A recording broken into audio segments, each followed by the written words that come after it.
నాగబాబు వ్యాఖ్యలు చేస్తూ వైసీపీకి 11 సీట్లు వచ్చాయి, నెక్స్ట్ సింగిల్ డిజిట్కే పడిపోతుందంటూ కూడా వ్యాఖ్యలు చేశారు. ఈ వ్యాఖ్యలు ఎలా చూడొచ్చుంటారు?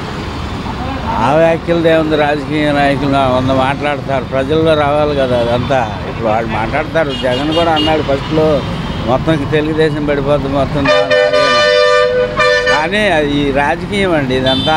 ఆనాటికి ప్రజలు ఈ గాలి ఎడుతాడుతుందో అదే ప్రజలు మొత్తం. ఇప్పుడు ఈ చంద్రబాబు నాయుడు 100 రకాల కబుర్లు చెప్పాడు, మరి 100 రకాల్లో ఎన్ని అమలు చేస్తున్నాడు? జగన్ గారు ఇచ్చినవన్నీ అమలు చేశాడు, చెప్పినవన్నీ. సరే తప్పులైనవి పప్పులైనవి అన్నాడు. ఈయన అన్నాడు ఆయన దిగిపోయేటప్పుడు ఇన్ని కోట్లు అని లక్షల కోట్లు అని. ఇప్పుడు ఈయన అంటున్నాడు అప్పులనే. ఎప్పుడు వాళ్ళు చెప్తున్నారు వీళ్ళు చెప్తున్నారు, కానీ ప్రజలకి మంచి చేసినప్పుడు మంచి అనుకోవాలి, చెడు చేసినప్పుడు చెడు అనుకోవాలి.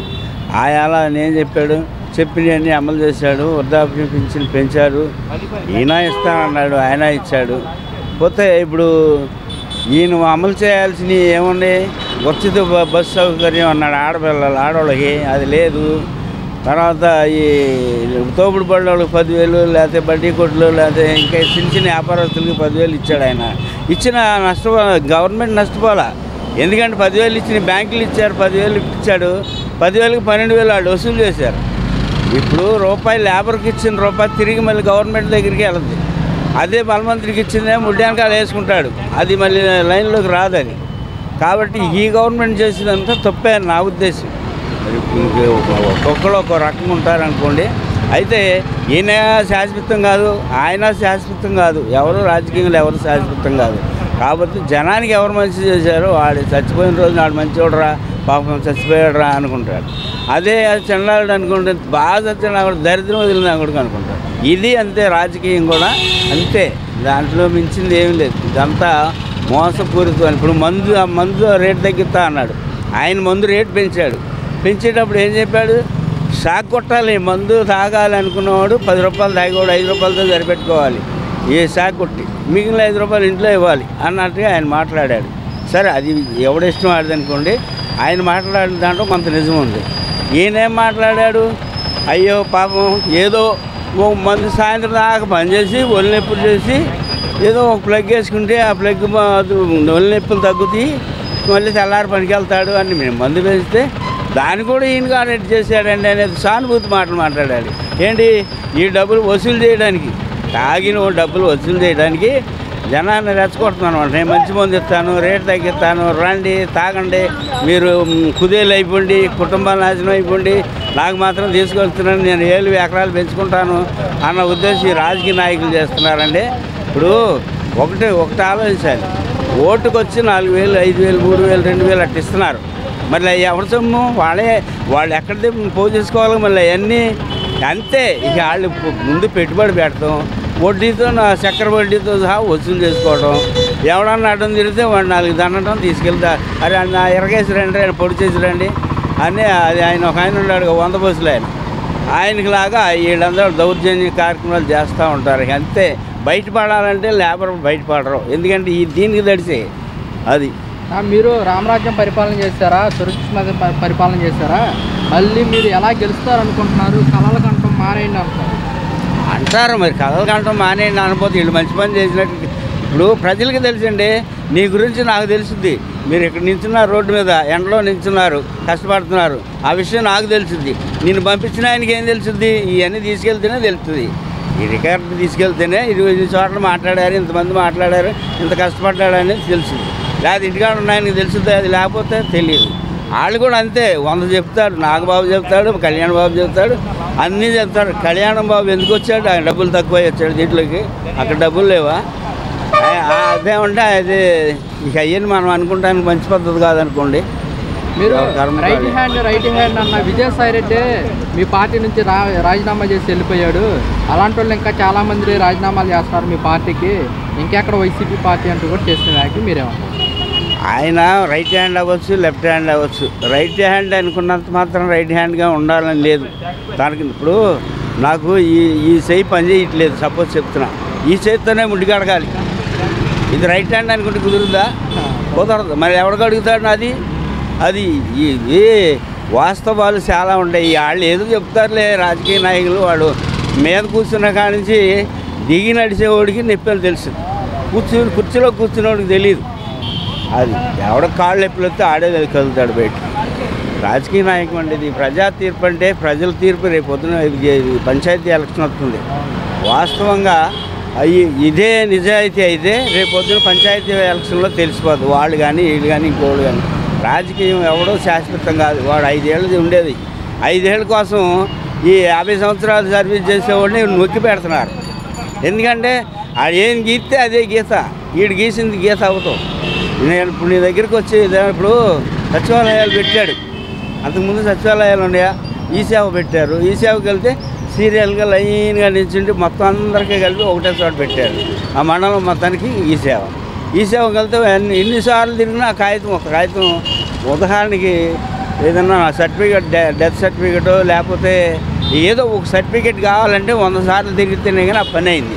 ఇవాళ సచివాలయాలు వచ్చినాయి. సచివాలయాలు వచ్చిన తర్వాత 1 రోజు అయ్యే పని, 2 రోజులు అయ్యే పని, 3 రోజులు అయ్యే పని వెళ్ళిన గంటలోనే అవుతుంది. కారణం సిబ్బంది ఉన్నారు, చేసి పెడుతున్నారు. మరి జనాల సౌకర్యం ఏ విధంగా ఏదైతే అవసరమో జనాలకి, ఏది అవసరం లేదో అతను కనుక్కున్నాడు. వాళ్ళ అయ్యి కనుక్కున్నాడు. వాళ్ళ అయ్యి మంచివాడు. వాళ్ళ అయ్యి తరపున ఈయన వచ్చాడు. ఇప్పుడు ఇతనికి గెలవడానికైనా వాళ్ళ అయ్యే కారణం. ఈయన ఎప్పుడు ముఖ్యమంత్రి అవ్వలేదు. చూద్దాం అనుకున్నారు, ఆయన చేశాడు. ఆయన మాటలన్నీ నేను చెప్తున్నాడు. సరే ఒకసారి చూద్దాం అనుకున్నారు, చూశారు, గెలిచాడు, చేశారు. తర్వాత మరి ఇది మోసమే జరిగిందో రైటే జరిగిందో పాపం పుణ్యం దేవుడికి తెలియాలి. ఇప్పుడు జనాలు అనుకునేదంతా ఏదో మోసం చేశారు, వాళ్ళు ఏదో ఈవీఎంలు మార్చారు, ఇంకోటి చేశారు, ఏదో అనుకుంటున్నారు. కానీ ఎంత నిజమో ఎంత అబద్ధమో జనమే ఓటేశారో ఆ రాజకీయ నాయకులే మార్చేశారో పాపం పుణ్యం దేవుడికి తెలవాలి. అది మరి దాని గురించి మేము రాజకీయం గురించి అనుకోవాల్సినంత అవసరం లేదండి. నేను డబ్బా కొట్టుకుంటే ఆ డోలు బయలేవద్దు. కొట్టుకుంటే ఆ డోలులో పని లేదు. అది కొట్టే డోలు ఎంతసేపు ఉండగాని. అది ఇప్పుడు డోలు తయారు చేసిన కానీ డోలుగానే ఉంటుందా? అది నీ మధ్యలో ఎన్నిసార్లు పగులుతుందో వాడి చేతిలో. ఇది అంతే రాజకీయం అంతా. ఎందుకు ఎక్స్ట్రా మాట్లాడుకోవడం కూడా మంచిది కాదు. ఆయన మంచోడు, ఈయన మంచోడు కాదు, ఇంకొక ఆయన మంచోడు, ఇంకొక ఆయన మంచోడు కాదు అనుకోవటం లేదు. రాజకీయ నాయకులు అవసరానికి ఇప్పుడు ఆయన ఏమన్నా నమ్ముతున్నాడండి. ఆయన ఏం చెప్తాడు, ఏమంటే ఇది ఒరిజినల్ అంటే ఆయన చెప్తాడు. వాస్తవమే కదా. రాజకీయ నాయకుడు చెప్పేది కూడా అంతే. ప్రతి విషయానికి అంతే చెప్తారు. నాగబాబు మాట్లాడుతూ మీకు 11 సీట్లకే పడిపోయారు, ఈసారి మీకు సింగిల్ డిజిట్ వస్తుందంటూ కూడా నాగబాబు వ్యాఖ్యలు చేయడం జరిగింది. సార్ ఈ వ్యాఖ్యలు మీరు ఎలా చూస్తారు? ఆ వ్యాఖ్యల నుంచి భ్రమలోంచి బయటకు వస్తే మంచిది నాగబాబు గారు. ఎందుకంటే 11 సీట్లు రావచ్చు, కానీ 40% ఓటింగ్ శాతంలో ఉన్నాడు జగన్మోహన్ రెడ్డి. 40% ఓటింగు 11 కాదు, ఈసారి వాళ్ళకి ఆ 11 వస్తాయి. అది గుర్తుపెట్టుకోమని నాగబాబు గారు ఆ మాటలు మానుకోమంటే మంచిది. నాగబాబు గారు ఏంటంటే వీళ్ళు అనేక హామీలు ఇచ్చారు చంద్రబాబు నాయుడు గారు. సూపర్ 6 అని. ఆ సూపర్ 6కి లోకేష్ గారు కూడా నేను కాలర్ పట్టుకోండి హామీలు నెరవేర్చలేకపోతే అది కూడా ఆయన అనటం జరిగింది. ఆయన మేము అన్నీ చూసుకొని మేము హామీలు ఇచ్చాము, ఇవ్వగలమని హామీ మాకు ఇది ఉంటేనే అని చెప్పడం జరిగింది. అది ఇప్పుడు కాలర్ పట్టుకుంటారు ప్రజలు, కానీ ఎవరైతే వ్యతిరేకంగా మాట్లాడతారో న్యాయంగా మాట్లాడతారో వాళ్ళ మీద కేసులు పెడతారు. అందుకని ప్రజలు భయపడుతున్నారు. కాలర్ పట్టుకున్న రోజులు ముందు వస్తాయి. ఇంకా ఏంటి ఈ భ్రమల నుంచి ఇప్పుడు బీజేపీని అడగడానికి లేదు. ఎందుకంటే బీజేపీ వాళ్ళు మేనిఫెస్టో అసలు ముట్టుకోలేదు. పవన్ కళ్యాణ్ పక్కనే ఉన్నాడు. పవన్ కళ్యాణ్ దానికి అడగాలి వాళ్ళని. మరి ఎందుకు గమ్ముకుంటున్నాడో అర్థం కావట్లేదు, మాట్లాడలేదు. మన చంద్రబాబు నాయుడు భయమో లేకపోతే ఎందుకో, మరి లేకపోతే ఆ డిప్యూటీ సీఎం నుంచి తీసేస్తాడు అతన్ని, రిమూవ్ చేస్తాడని అనుకుంటాడో అర్థం కాదు. అది పవన్ కళ్యాణ్ ప్రశ్నిస్తానికి పార్టీ పెట్టాలని చెప్తాడు కదా. ఏం ప్రశ్నిస్తున్నాడు? ప్రజలకి ఉపయోగపడే ప్రశ్నలు వేయాలి. ప్రతిపక్షంలో ఉండే ప్రశ్నించి అధికారంలో ప్రశ్నిస్తే కాదు కదా. ఆ ప్రశ్న అనేది నువ్వు కరెక్ట్గా ఉండాలి, నువ్వు అడిగేది ఆ ప్రజలకే ఉపయోగపడాలి నువ్వు అడిగే మాటలు. అదే లేకోకుండా నేను ప్రశ్నిస్తానికి పార్టీ పెట్టాను ఇదే చెప్పంటే అది ఆ ప్రజలకేం ఉపయోగపడలే అని అడిగే ప్రశ్నలు. ఏదో కష్టపూరితంగా ఏదో ద్వేషం పెట్టుకొని జగన్మోహన్ రెడ్డి మీద ఆ ప్రశ్నలు అడగడం జరుగుతుంది. కానీ అసలు అతను అడిగే ప్రశ్న ఒకటి అర్థం లేదు. ఇప్పుడు మా అన్న మాట ఒక గంట తర్వాత మర్చిపోతాడు, వేరే టాపిక్కి వెళ్ళిపోతాడు.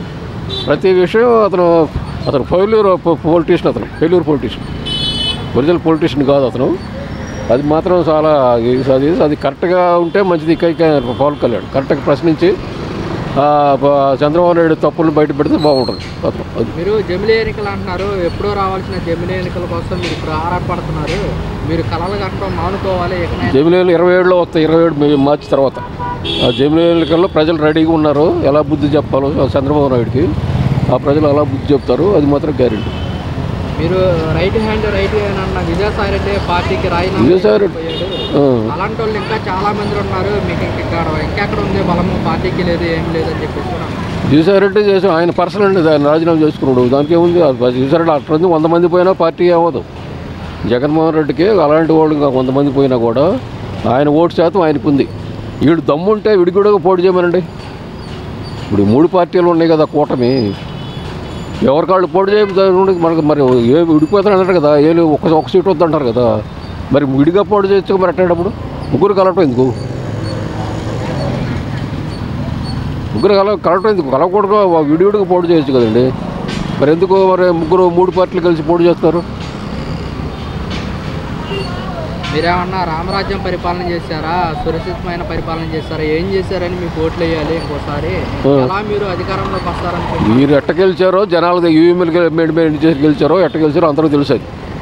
కానీ అది జగన్మోహన్ రెడ్డి అనుకున్నది సాధ్యమైన హామీ ఇచ్చాడు, సాధ్యమైన హామీలు ఇచ్చాడు, హామీలు నెరవేర్చాడు. ఆయన హామీల కన్నా ఎక్కువ ఇచ్చిన హామీల కన్నా ఎక్కువ నెరవేర్చాడు. అది మగవాడిదంటే. అంతేగాని హామీలు ఇచ్చి మేము చేయలేము, చేతులు ఎత్తేస్తే కాదు కదా. నువ్వు హామీలు ఇచ్చినప్పుడు నెరవేర్చాలా, నెరవేర్చినప్పుడు ఎందుకు హామీలు ఇచ్చినట్టు? అది తప్పు కదా. హామీలు ఇచ్చినప్పుడు నువ్వు గెలవడానికి హామీలు ఇచ్చావండి అనేక భ్రమలు చెప్పి జనాల్ని, మరి ఆ హామీలు నెరవేర్చాలి కదా. నువ్వు ఒక్క హామీ నెరవేర్చకుండా నువ్వు ఇలా కాలం గడిపేస్తే ఎలాగా? నాకు 20 సంవత్సరాల తర్వాత నేను ఇది చేస్తాను, హామీలు నెరవేర్తానంటే ఇది కాదు కదా. అది హామీలు నెరవేర్చాలి నువ్వు ఒక్కొక్కటి. మరి గాడిలో పెడతాను, ముసలమ్మ కూడా బటన్ నొక్కుతాను కదా, తొక్కు మరి బటన్ నొక్కు. మరి ముసలిప్పుడు నువ్వు ముసలిడివే కదా, బటన్ నొక్కడం. మరి ఇప్పుడు మొక్కమనుడు అవినీతి లేకుండా, ఎక్కడ అవినీతి లేకుండా 2,37 కోట్ల దాకా జనాలు పంచాడండి. ఇప్పుడు ఆ బడ్జెట్గా ఇప్పుడు పెట్టాడు. ఇప్పుడు ఎంత ఖర్చు పెట్టాడు బడ్జెట్? ఇప్పుడు ఆయన ఖర్చు పెట్టి అప్పు చేసింది ఎంత అనుకున్నాడు? ఇప్పటికి 1,37 కోట్ల దగ్గర అప్పు చేశాడు. దానిలో 52 కోట్లు అమరావతికి తీశాడు, దాని అమరావతి డెవలప్మెంట్ కోసం. మిగిలిన డబ్బులు ఎన్ని కోట్లు కూడా వీళ్ళకి ప్రజలకి బడ్జెట్ లేదు. మరి డబ్బులన్నీ ఏమైనట్టు? ప్రజలు ప్రశ్నిస్తేనే ప్రశ్నించిన కేసు పెడతారు వాళ్ళ మీద. ప్రజలు రెడీగా ఉన్నారు. కాలర్ పట్టుకోమని అడిగాడు కదా లోకేష్, కాలర్ పట్టుకుంటారు, పట్టుకున్నాడు కేసులు పెడతారు కదా. కేసులు పెట్టి దాన్ని జైల్లో పడేస్తున్న వాళ్ళు. అందుకని ప్రజలు భయపడుతున్నారు.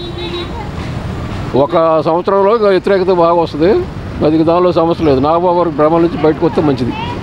సార్, నిన్న నాగబాబు వ్యాఖ్యలు చేస్తూ వైసీపీ పార్టీ 11 సీట్లు పడిపోయింది, నెక్స్ట్ ఇంకా సింగిల్ సీట్కే పడిపోయింది అంటూ కూడా వ్యాఖ్యలు చేస్తారు. ఈ వ్యాఖ్యలు ఎలా చూడొచ్చు అంటారు? నాకు బాగానే ఉందనిపిస్తుంది, బాగానే ఉంది. మరి కొంతమంది అంటున్నమాట, ప్రభుత్వం వచ్చి 7-8 నెలలు అవుతున్నా పథకాలు ఏమీ రావట్లేదు, గతంలోనే వచ్చింది. ఏమండి, కొంతమంది ఇలా చెప్తారు, కొంతమంది అలా చెప్తారు. ఎక్కడి నుంచి వస్తాయి డబ్బు? ఉండొద్దా? అంతకంటే ఎవడు చెప్తాడు?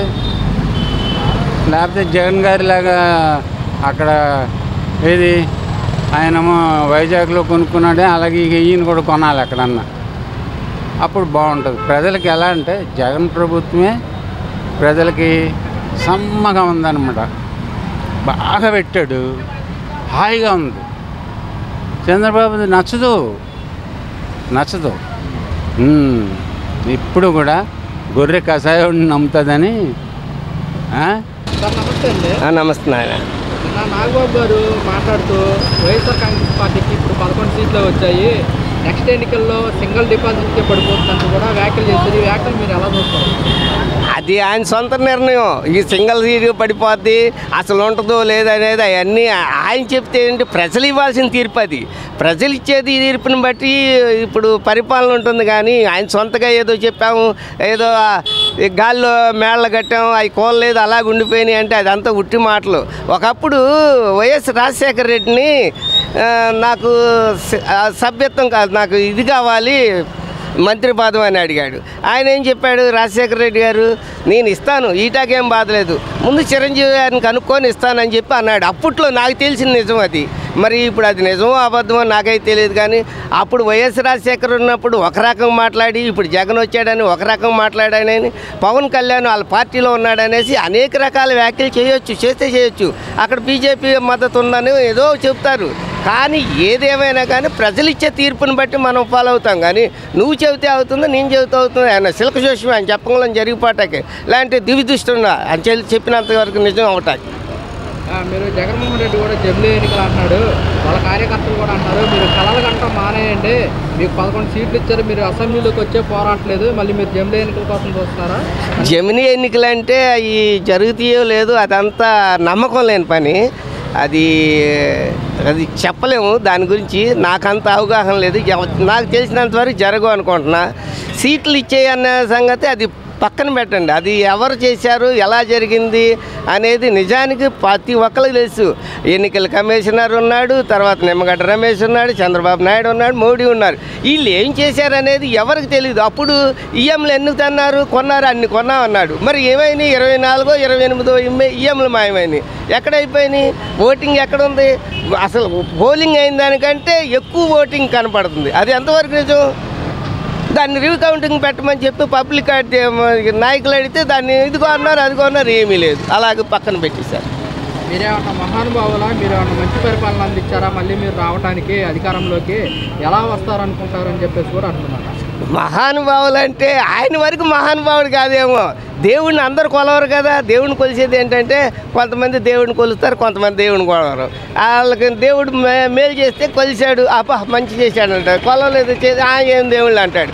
అలాగే కోర్టుకి వెళ్ళిన వాళ్ళు ఇద్దరు వెళ్తారు కోర్టుకి, న్యాయం ఎటుంటే అటే న్యాయం జరిగింది. ఇద్దరికి న్యాయం జరగదు కదా, ఒకళ్ళు అన్యాయం అవుతారు, ఒక న్యాయం జరిగింది. అది వీళ్ళు చెప్పటానికి మీరెవరు, నేనెవరు?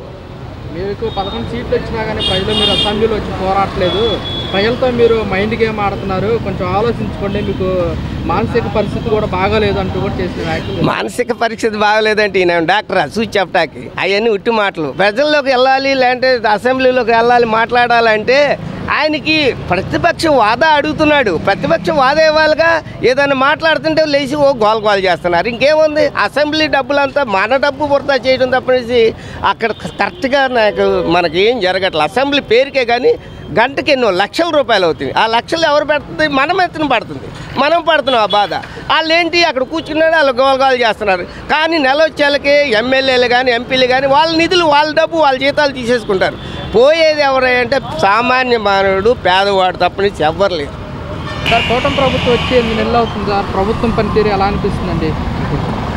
అంటే కరెంటు బిల్లులు పెంచమన్నారు, పోయిన ఆయన పెంచాడు కాబట్టి మేము పెంచుతున్నాం అని అలా అన్నీ ఆయన మీద భారం పెట్టి వాళ్ళు అన్ని రేట్లు పెంచేస్తూ ఉన్నారు ఒకదానికి ఒకటి.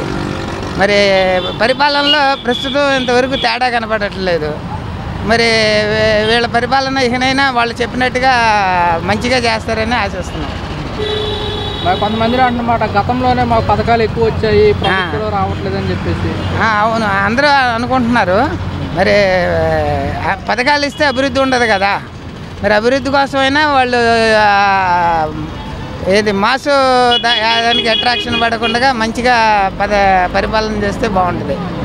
నిన్న నాగబాబు గారు మాట్లాడుతూ వైసీపీకి 11 సీట్లకే పడిపోయింది, నెక్స్ట్ వాళ్ళకి ఇంకా సింగిల్ డిపాజిటే వస్తుంది అంటూ కూడా వ్యాఖ్యలు చేశారు.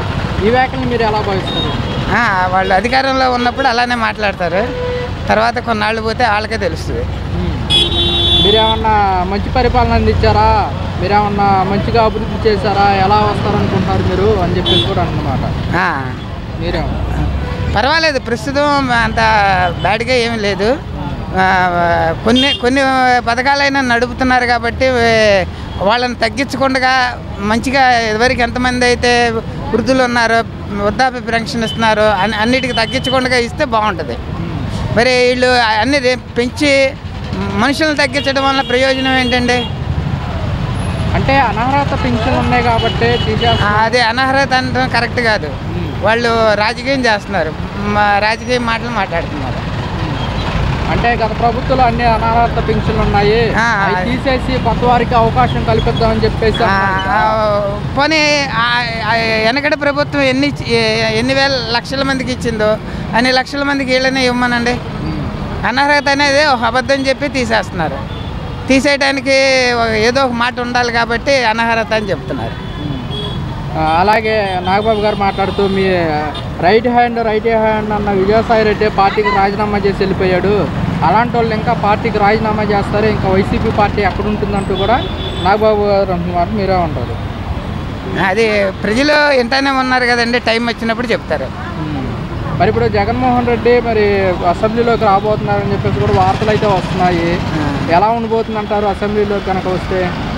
మరి వాళ్ళు మంచిగా ఉంటే అందరం ప్రజల భావాలు కూడా కొన్ని వీళ్ళు చెప్తారు కాబట్టి అన్ని మాటలు అందరికీ తెలుస్తూ ఉంటాయి. ఇప్పుడు వాళ్ళని ఇబ్బంది పెట్టారనుకోండి, రావడం కష్టం అవుతుంది. మరి ఎక్కువ మంది మ్యాన్ పవర్ ఉన్నారు కదా అని చెప్పి ప్రతిపక్షాన్ని ఇబ్బంది పెట్టారనుకోండి, వాళ్ళు ఉండలేరు కదా.